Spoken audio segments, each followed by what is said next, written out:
Hello, नमस्कार, आदाब, सत श्री अकाल, केम छो एंड आप सबका बहुत बहुत स्वागत है PT 365 पॉलिटी के एक और क्लास में, जिसमें कि हम जो important constitutional statutory and legislative bodies news में रही हैं उनको डिस्कस करेंगे। तो जो सबसे पहली बॉडी जो न्यूज़ में रही है is related to Lokpal, that you should know. तो बात करें लोकपाल की, तो लोकपाल जो टर्म है सबसे पहले क्वाइन किया गया था LM सिंघवी के द्वारा, और इसका फर्स्ट जो यूज होता है वर्ड का वो 1966 में एडमिनिस्ट्रेटिव रिफॉर्म्स कमीशन में इस वर्ड का इस्तेमाल किया गया था। अगर बात करें कि लोकपाल क्या है, लोकपाल एक आपका नेशनल एंटी करप्शन ओम्बड्समैन है जो कि उन public servant public excuse me उन पब्लिक सर्वेंट्स के अगेंस्ट कंप्लेंट को इंक्वायर करता है जो कि डिफाइंड है Lokpal and Lokayukta act 2013। Clear है ये। अब बात करें इस 2000 के एक्ट में ही एक और इंस्टीट्यूशन का डिस्कशन है बिसाइड्स लोकपाल एंड लोकायुक्ता, और ये है डायरेक्टर ऑफ इंक्वायरी। 2013 का एक्ट बताता है कि सेंट्रल गवर्नमेंट जो है एक डायरेक्टर ऑफ इंक्वायरी को भी अपॉइंट करेगा जो कि ज्वाइंट सेक्रेटरी रैंक या फिर उस रैंक के बराबर का ऑफिसर होगा, जो कि उन मैटर्स जो कि CVC लोकपाल को रिफर करता है उसमें वो इनका प्रिलिमिनरी इंक्वायरी कंडक्ट करेगा। ठीक है। सो 2013 के एक्ट के अंदर एक डायरेक्टर ऑफ इंक्वायरी के अपॉइंटमेंट की बात की गई है। डायरेक्टर ऑफ इंक्वायरी एक ज्वाइंट सेक्रेटरी लेवल का ऑफिसर होगा जो कि जो मैटर CVC लोकपाल को रिफर करती है उस पर प्रिलिमिनरी इंक्वायरी कंडक्ट करेगा। बट द इशू इज कि लोकपाल तो बीइंग में 2019 में ही आ गया है, बट जो डायरेक्टर ऑफ इंक्वायरी है उसका अभी तक अपॉइंटमेंट नहीं हुआ है। तो ये सारी बातें इम्पोर्टेंट है। अब हम जानेंगे कि लोकपाल एंड लोकायुक्त एक्ट 2013 का। आगे बढ़ने से पहले जैसे लोकपाल नेशनल लेवल पे एंटी करप्शन ओम्बड्समैन है, उसी तरह से स्टेट लेवल पे जो एंटी करप्शन ओम्बड्समैन है उसको लोकायुक्त कहते हैं। ये स्टेट इक्विवेलेंट है लोकपाल के। कुछ स्टेट्स है जैसे कि महाराष्ट्र हो गया, केरला हो गया, इनमें इन इस एक्ट के पहले से ही लोकायुक्ता स्टैब्लिश्ड हैं, जैसे कि महाराष्ट्र में 1971 एंड केरला में सिंस 1999 1999 में ही केरला में लोकायुक्त को स्टैब्लिश कर दिया गया है। अगर लोकायुक्त के जुरिस्डिक्शन की बात करें तो स्टेट के चीफ मिनिस्टर, बाकी ministers, member of legislative assembly, all state government employees जो स्टेट गवर्नमेंट के एम्प्लॉयज होती हैं, एंड कुछ private entities including religious institutions. तो ये सारे लोग, आपके मुख्यमंत्री, बाकी और मंत्री जो होते हैं, विधानसभा के मेंबर्स हो गए, ये सारे लोग जो हैं जो लोकायुक्त के जुरिस्डिक्शन के अंदर आते हैं। Now come to important provisions of Lokpal and Lokayukta act 2013। इसके इम्पोर्टेंट प्रोविजंस को अब हम देखेंगे। सबसे पहले बात करेंगे कंपोजिशन की। तो कंपोजिशन जो है लोकपाल में, ये 1+8 इसका कंपोजिशन है। स्ट्रेंथ की बात करें, 1+8 इसका स्ट्रेंथ है। 1 जो है चेयरपर्सन होगा और मैक्सिमम 8 मेंबर होंगे।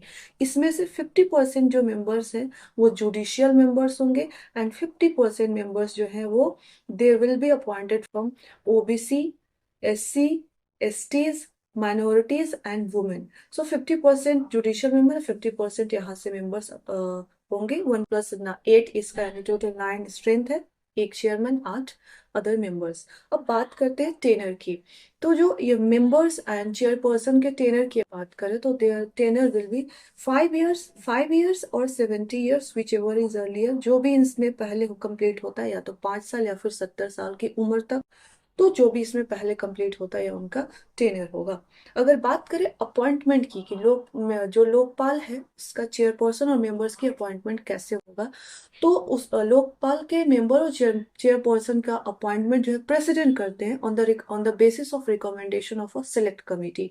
अब सिलेक्शन कमिटी में आपके 5 मेंबर्स होते हैं। इसमें प्राइम मिनिस्टर चेयरपर्सन होते हैं, leader of opposition in Lok Sabha speaker and chief justice of India. ये तो चार चार लोग हो गए। पांचवा जो होता है वो एमिनेंट जूरिस्ट होता है, और इसका जो नॉमिनेशन है वो कैसे होगा।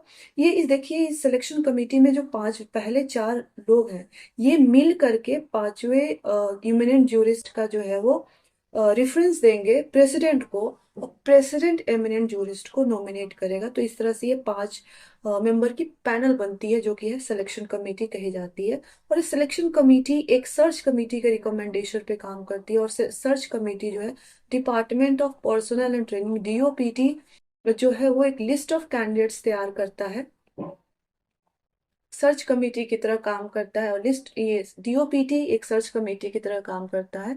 लिस्ट ऑफ कैंडिडेट्स को प्रिपेयर करके वो सिलेक्शन कमेटी को रिकमेंड करता है। सिलेक्शन कमेटी उन कैंडिडेट्स को एग्जामिन करके प्रेसिडेंट को रिकमेंड करती है। प्रेसिडेंट अपॉइंट करता है लोकपाल एंड लोकपाल के members and chief chairperson. Clear है ये? ओके। अगर हम बात करें तो लोकपाल एंड लोकायुक्त के पास 2013 के एक्ट के अंदर प्रॉपर्टी को कन्फिस्केट करने की भी पावर्स दिए गए हैं। अगर ये पाया जाता है कि आपने जो प्रॉपर्टी है वो फ्रॉड मीन या करप्ट मीन्स से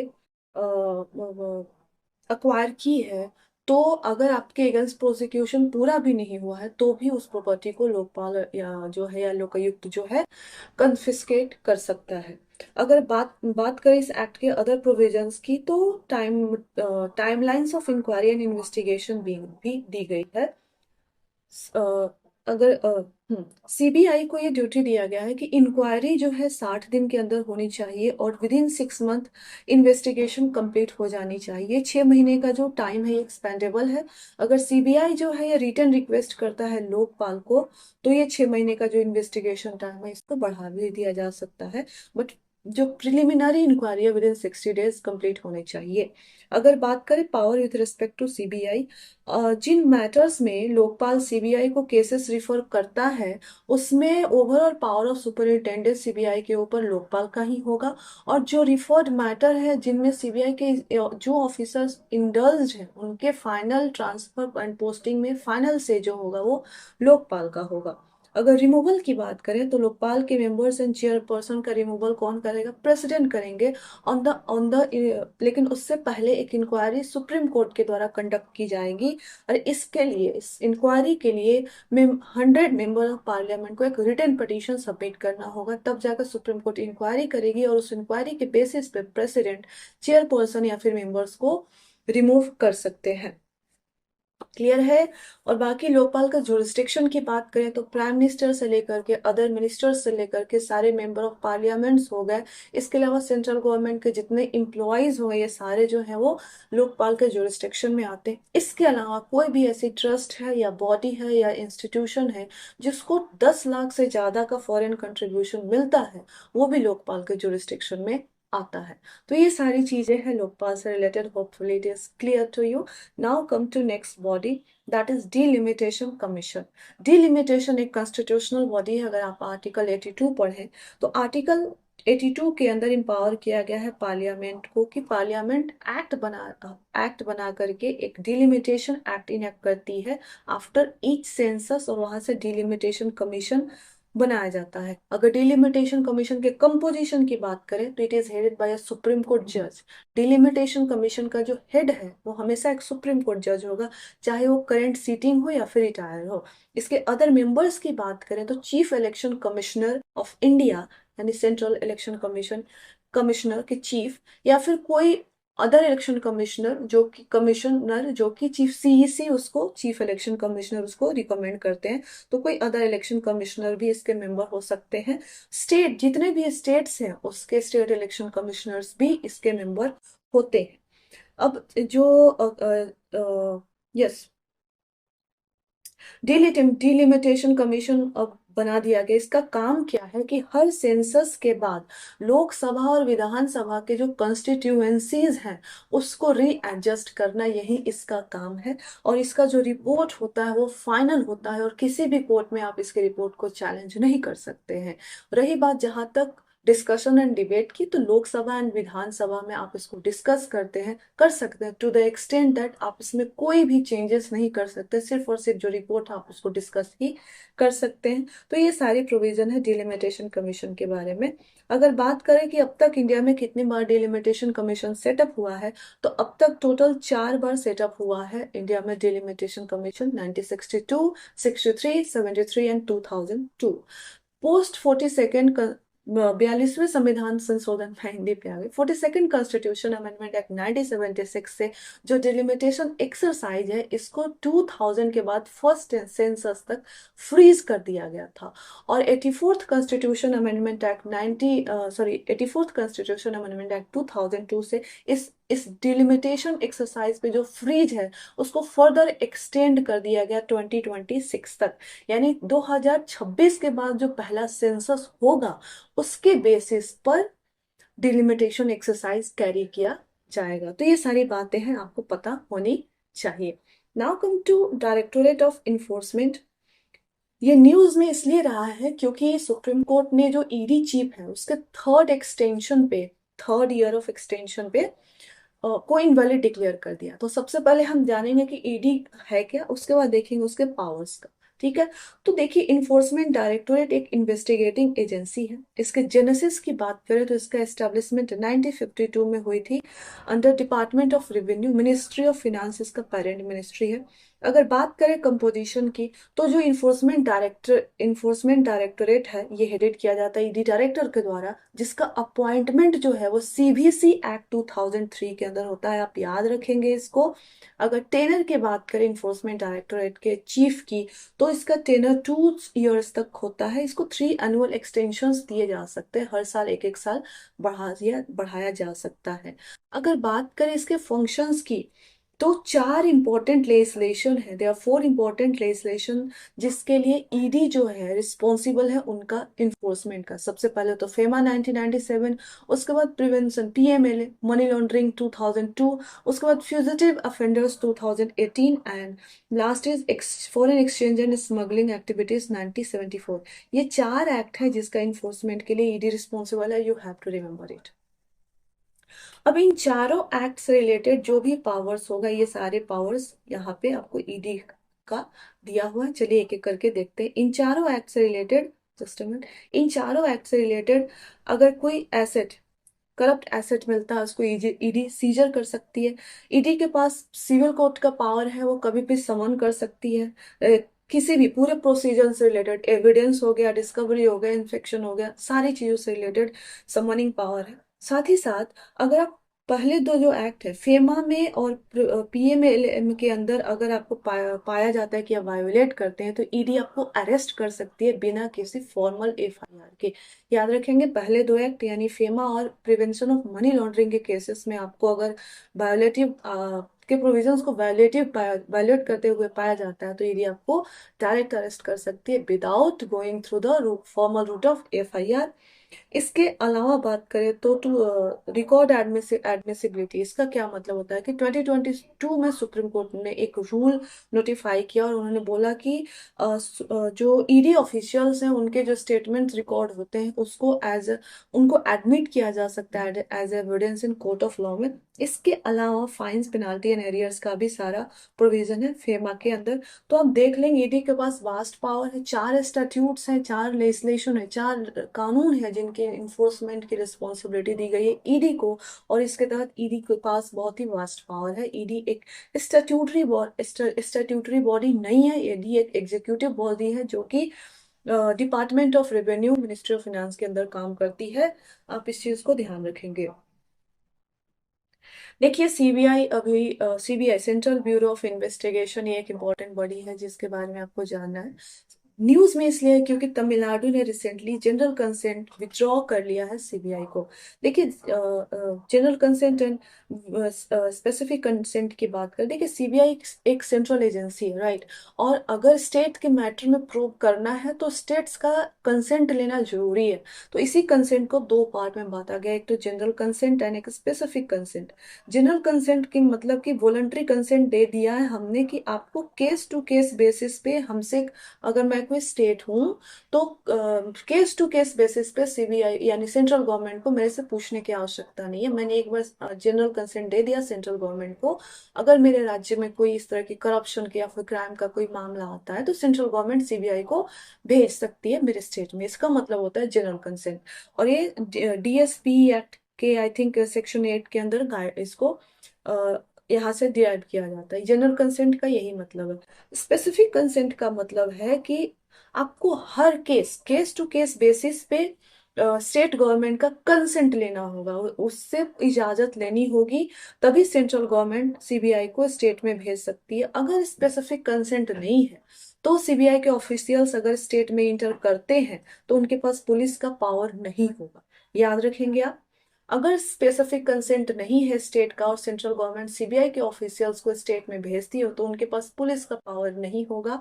और दूसरी चीज कि अगर मान लीजिए कि कोई क्राइम हुआ है और उसमें स्टेट गवर्नमेंट ने स्पेसिफिक कंसेंट दे दिया है और उस मसले में इन्वेस्टिगेशन स्टार्ट हो गया है, तो अब जो है स्टेट अपना कंसेंट को विड्रॉ नहीं कर सकती है। इतनी सी बात आपको याद रखना है, ये सारी चीजें यहाँ पे यही लिखी गई है। सबसे पहले हम सीबीआई के बारे में जानेंगे और उसके बाद इसके कौन कौन से मसलों में इन्वेस्टिगेट कर सकती है, क्या क्या पावर से, ये देखेंगे। तो देखिए, सीबीआई जो है एक इन्वेस्टिगेटिंग एजेंसी है। बात है 1962 की, वहां पे संथानम कमेटी बनती है for the prevention of corruption. और संथानम कमेटी के रिकमेंडेशन पे 1963 में सीबीआई को गवर्नमेंट रिजोल्यूशन के द्वारा सीबीआई को एस्टैब्लिश किया जाता है और इसका पेरेंट मिनिस्ट्री है ministry of personal pension and public grievances. Clear है ये। 1962 Santhanam committee anti corruption recommendation 1963 CBI को एक गवर्नमेंट रिजोल्यूशन यानी एग्जीक्यूटिव बॉडी के तौर पे एस्टैब्लिश किया जाता है। पेरेंट मिनिस्ट्री कौन सी है? Ministry of PPP, personal pension and public grievances. अगर बात करें कि सीबीआई अपने पावर्स कहाँ से डिराइव करता है या फिर सीबीआई का जो गवर्निंग मैकेनिज्म है वो कौन सा स्टैट्यूट है, तो 1948 का एक स्टैट्यूट, 1946 का एक स्टैट्यूट है DSPE act. DSPE act 1946, Delhi special police establishment act 1946। तो सीबीआई यहाँ से अपने पावर्स एंड गवर्नेंस यहाँ से डिराइव करती है। अगर बात करें कंपोजिशन की, तो सीबीआई को हेड किया जाता है सीबीआई डायरेक्टर के द्वारा, और इस सीबीआई डायरेक्टर का जो अपॉइंटमेंट है वो 3 मेंबर कमेटी के द्वारा किया जाता है, जिसमें कि कौन कौन होंगे?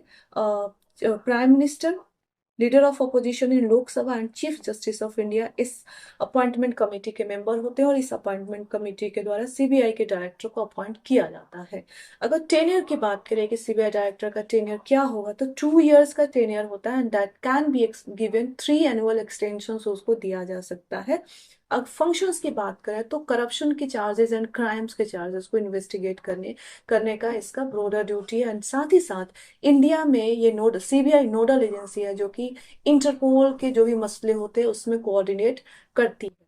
तो नाउ कम टू सीबीआई किन किन मसलों पे इन्वेस्टिगेट कर सकती है, अब उनको देखते हैं। देखिए, 4 बातें हैं। एक तो करप्शन की बातें हैं, दूसरा स्पेशल क्राइम्स की बातें हैं, economic offences and suo motu है। एक एक करके देखते हैं। प्राइमरीली सीबीआई एक इन्वेस्टिगेशन एंटी करप्शन एजेंसी है, और जब जहां भी जो सेंट्रल गवर्नमेंट के ऑफिशियल्स या फिर एम्प्लॉयज हैं उनके अगेंस्ट वो करप्शन के चार्जेस को इन्वेस्टिगेट करती है। और जब जब सीबीआई करप्शन के चार्जेस को इन्वेस्टिगेट करती है तो सीबीआई के ऊपर जो सुपरिंटेंडेंस होता है वो सीबीसी का होता है, under the prevention of corruption act 1988। Clear है ये। स्पेशल क्राइम्स की बात करें तो जैसा कि हमने कहा कि सीबीआई प्राइमरीली एक एंटी करप्शन एजेंसी है, लेकिन स्पेशल क्राइम्स, मान लीजिए स्टेट गवर्नमेंट को कोई रिक्वेस्ट करता है, कोई ऐसी कोई क्राइम हो गई है जिसमें कि स्टेट गवर्नमेंट जो है डिमांड करती है, रिक्वेस्ट करती है सेंट्रल गवर्नमेंट की हमें सीबीआई का इन्वेस्टिगेशन चाहिए, या फिर सुप्रीम कोर्ट या हाई कोर्ट ऑर्डर करता है सीबीआई का इन्वेस्टिगेशन, तो ऐसे क्राइम्स में, इस ऐसे सिचुएशन में सीबीआई क्राइम्स को भी इन्वेस्टिगेट करती है। अगर इकोनॉमिक ऑफेंसेस की बात हो गई तो जो जो एक काइंड ऑफ मनी लॉन्ड्रिंग वाले सारी चीजें हो गई, जैसे ऑर्गेनाइज्ड क्राइम हो गया, ब्लैक मनी हो गई, ये सारी बातों को सीबीआई के जुरिस्डिक्शन में आता है। सीबीआई इन पे इंक्वायरी कर सकती है, बट जनरली जनरली ऐसा देखा जाता है कि जो मनी लॉन्ड्रिंग से रिलेटेड केसेस है सीबीआई इनको ईडी को ट्रांसफर कर देती है। अब बात करते हैं लास्ट जो है वो सुओ मोटो इन्वेस्टिगेशन की। देखिए, सुओ मोटो इन्वेस्टिगेशन जो है सीबीआई सिर्फ और सिर्फ यूनियन टेरिटरीज में ही कंडक्ट कर सकती है। बाकी केसेस में स्टेट्स में अगर सीबीआई को इन्वेस्टिगेशन करना है तो सेंट्रल गवर्नमेंट को स्टेट्स का कंसेंट लेना पड़ेगा, इजाजत लेनी पड़ेगी सेंट्रल गवर्नमेंट को, तभी सेंट्रल गवर्नमेंट, जैसा कि मैंने पहले बताया, स्टेट्स में सीबीआई को भेज सकती है। एक्सेप्शन है अगर इस तरह कोई भी इन्वेस्टिगेशन सुप्रीम कोर्ट या हाई कोर्ट ऑर्डर करती है तो ऐसे किसी भी इन्वेस्टिगेशन के लिए किसी भी स्टेट के कंसेंट या कंकरेंस की आवश्यकता नहीं है। सुप्रीम कोर्ट ऑर्डर करके through out the territory of India investigation institute constitute कर सकती है। ये यहाँ पे लिखा हुआ है। अब लास्ट में जैसा कि हमने देखा, जनरल कंसेंट की बात की गई है। General consent section 6 of DSP act 1946 की बात की गई है। दो तरह के होते हैं, जनरल एंड स्पेसिफिक। जैसा कि हमने देखा कंसेंट बाय डिफॉल्ट, आप देख लेंगे ये सारी बातें। एक बात यहाँ पे अप्लाई कर दूं कि सुप्रीम को या कोर्ट या हाई कोर्ट द्वारा अगर कोई ऑर्डर या फिर इन्वेस्टिगेशन इंस्टीट्यूट किया जाता है सीबीआई के थ्रू, उस केस में किसी भी स्टेट के जनरल कंसेंट या स्पेसिफिक कंसेंट की आवश्यकता नहीं है। सेकेंडली, अगर कोई रंगे हाथों का ब्राइबरी लेते हुए पकड़ा जाता है, रेड हैंडेड पकड़ा जाता है घूस लेते हुए, उस केस में भी कोई कंसेंट की आवश्यकता नहीं है। दो केसेस एक्सेप्शन है, बाकी जनरल कंसेंट की आवश्यकता हर बार पड़ती है। तो ये है सारी चीजें। Yes, we are done.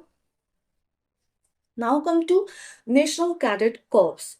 NCC के बारे में हम थोड़ा सा देख लेते हैं। देखिए, एनसीसी जो है 2023 में इसका 75th ईयर्स ऑफ एस्टेब्लिशमेंट था, 75वां साल था इसके एस्टेब्लिशमेंट का। सो इसलिए हम will see national cadet corps. देखिए, एनसीसी जो बना था ये इसके स्टैट्यूट से बना था, पार्लियामेंट के एक्ट से बना था, नेशनल कैडेट कॉर्प्स एक्ट 1948। उस समय की एक एच एन कुंजरू कमेटी बनाई गई थी, पंडित एच एन कुंजरू की कमेटी थी, जिन्होंने रिकमेंड किया था कैडेट ऑर्गेनाइजेशन स्कूल से लेकर नेशनल लेवल पे। H N Kunzru state reorganisation के भी किसी सर्टेन कमेटी के मेंबर रहे हैं। आप कमेंट में लिख के बताएंगे कि किस कमेटी में एच एन कुंजरू मेंबर रहे।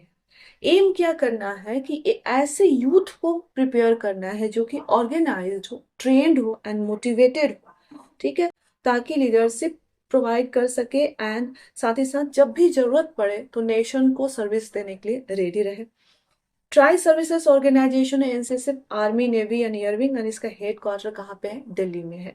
अगर बात करें एनसीसी प्रोग्राम के नेचर की, तो ये वॉलंटरी होता है, सर्टिफिकेट बेस्ड होता है, जो भी है। इम्पोर्टेंट क्या है कि देखिए, एनसीसी और एनएसएस में डिफरेंसेस जानना आपको बहुत जरूरी है। NCC national cadet corps and NSS national service scheme. देखिए, दोनों में एक सिमिलरिटी है कि both are voluntary in nature, but there are certain differences that we will see now. Now come to NCC. देखिए, एनसीसी का जो पेरेंट मिनिस्ट्री ऑफ डिफेंस है, where NSS national service scheme का जो पेरेंट मिनिस्ट्री है वो youth affairs है। अगर एनसीसी की बात करें तो कब कंस्टिट्यूट किया गया था, एस्टेब्लिश किया गया था, तो 1948 में एनसीसी को एस्टेब्लिश किया गया था, और एनएसएस नेशनल सर्विस स्कीम को एस्टेब्लिश 1969 में किया गया था। एनसीसी के एम की बात करें तो डिसिप्लिन को फोस्टर करना है, यूथ सेल्फलेस यूथ में लीडरशिप क्वालिटीज को डेवलप करना है, ताकि वो नेशनल सर्विस को रेंडर कर सके whenever called upon to do so. And NSS का क्या है? स्टूडेंट की पर्सनालिटी को डेवलप करना, ओवरऑल पर्सनालिटी को डेवलप करना है थ्रू कम्युनिटी सर्विस। एनएसएस में इम्फोसिस जो है कम्युनिटी सर्विस पे आप याद रखेंगे। अगर बात करें तो एनसीसी जो है नेशनल कैडेट कॉर्प्स जो है, जैसा कि हमने देखा, ये पार्लियामेंट के एक एक्ट से स्टैब्लिश किया गया है 1948 में। नेशनल कैडेट कॉर्प्स एक्ट 1948 एक स्टैट्यूटरी बॉडी है, जबकि एनएसएस एक स्कीम है, नेशनल सर्विसेज एक स्कीम है, ये आप याद रखेंगे। एनसीसी में अगर ट्रिवियल कंपैरिजन करें तो एनसीसी में आपका जो यूनिफॉर्म है मैंडेटरी है, एनएसएस में ऐसी कोई बात नहीं है।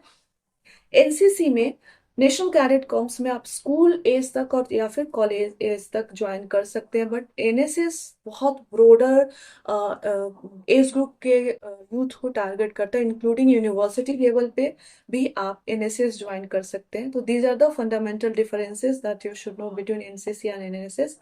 Yes, we have reach to other important news. हम अब सिर्फ जो मेजर न्यूज है उसको कवर कर रहे हैं, और एक बार ये खत्म हो गया देन हम एक क्लास ऐसा बनाएंगे जिसमें कि जो भी इम्पोर्टेंट न्यूज लगा लास्ट का वो हम कवर कर देंगे। सो विद दिस इस क्लास में तो इतना ही है, तो बहुत ही इजी सा क्लास था आपके लिए। एंड इसके बाद एक और सेक्शन बनता बचता है, will be done with P polity 365, then will start economy and environment. Till then you enjoy your study and I will take your leave. Thank you very much.